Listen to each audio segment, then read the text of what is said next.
Well, as always, this is a difficult preparation, especially for the defense.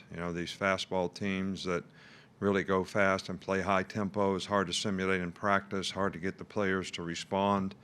Um, I think we need to continue to improve our mindset on our toughness, our ability, mental toughness, ability to finish plays, finish games, um, be more physical, be more aggressive. We just need to do a better job in that area. Obviously, we're working hard on, getting better execution, not making mental errors. We have a tremendous amount of respect for, Ole Miss as a team. I think as a player and as a competitor, you always should think that the guy you're going to play against is the best player you played against all year, and go to work every day in practice with the idea that I'm going to have to play really, really well to be able to win my matchup. And that's something I really have tried to stress to our players regardless of who we're playing, so that you can go play your best as a player. I think that's the most important thing. It's going to be a challenging game on the road in the SEC. It always is. And we're looking forward to improving and stepping up to the challenge. Okay, we'll get started with Michael Casagrande. I know there are discussions about this game and when it's going to be played because of the hurricane. What's your role in those discussions, and what would you prefer it to be? Well, I think we're still going to. I think we're going to make everybody's best effort to play the game on Saturday. I don't hear. No one really listens to anything that I have to say. So, this is about our administration, their administration, the SEC. Trying to make the best decision. From a weather standpoint, I think the worst of the weather will be through there by game time, so I don't think any players will be at danger. It will be raining probably, and it'll probably rain most of the day. So, maybe tomorrow we'll get a little better feel for exactly when this thing's going to move through.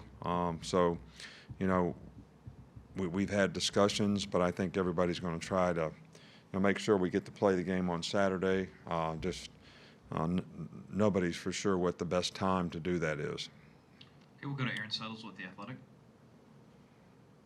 Nick, you've talked about the transition of taking advantage of the rules of college football to change your offense and to keep up with the rest of the league. How long did that change take to get your roster where you wanted to be to play that style and to sort of install that offense for your guys?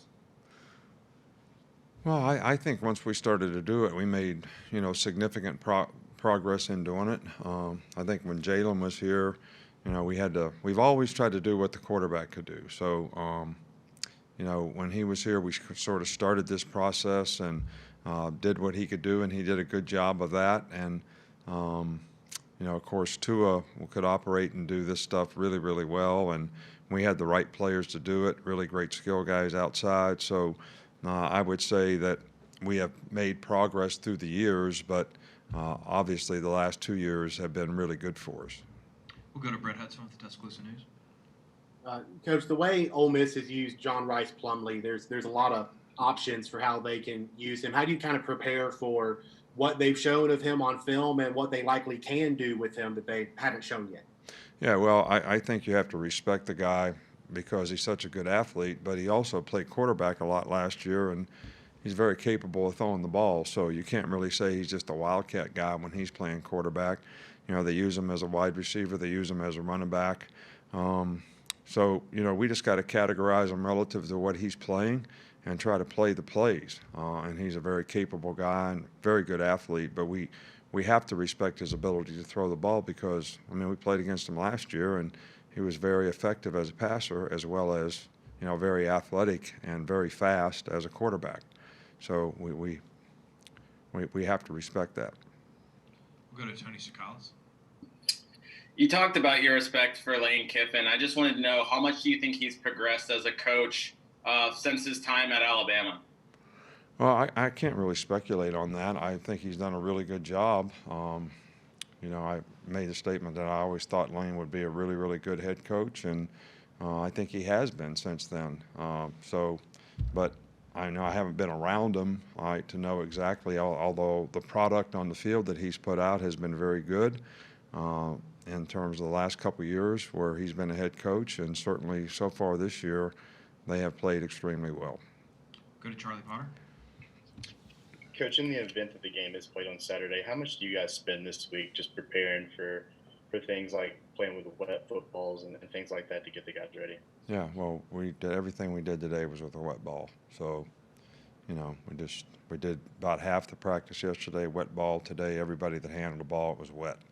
So that's all we can do to prepare for it. We can't make it rain. So, you know, I think handling the ball is the most important thing, but I also think it's important to have the mindset of getting used to handling the ball so it's not an issue when you play in a game. Okay, we got time for a couple more. We'll go to James Ogletree. Yeah, Coach, you've coached against a DJ Durkin defense before. I was just curious what you think about him as a play caller and their scheme, and in terms of what you might see in this game, especially their front, what you think they might try to do there.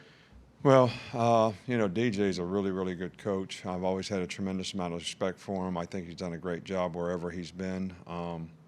And you know, I would assume that they'll do something a little different, but I know how difficult it is during the season to really, you know, change your scheme a lot relative to the players being able to get enough reps to be able to, you know, play all the plays and do all the things they need to do to adjust. I think it's a little easier to do some of that stuff on third down on a week-to-week basis. So I don't have a really good idea of anything that they would do different. I would say they'd probably move more up front against us like everybody else has. Okay, we'll finish up with Drew Carter. Hey, Coach, we've seen Lane Kiffin kind of poke fun at you a few times. Today he was asked about the Saban versus Kiffin matchup. He said, "We're not playing, but if we did, he couldn't cover me. I'm worried about him because he's elderly." Would you like to respond to that? No, I think he's probably right. I wouldn't disagree with him. You know, I guess what I would ask is when he's my age, what's he going to be like then? I don't know.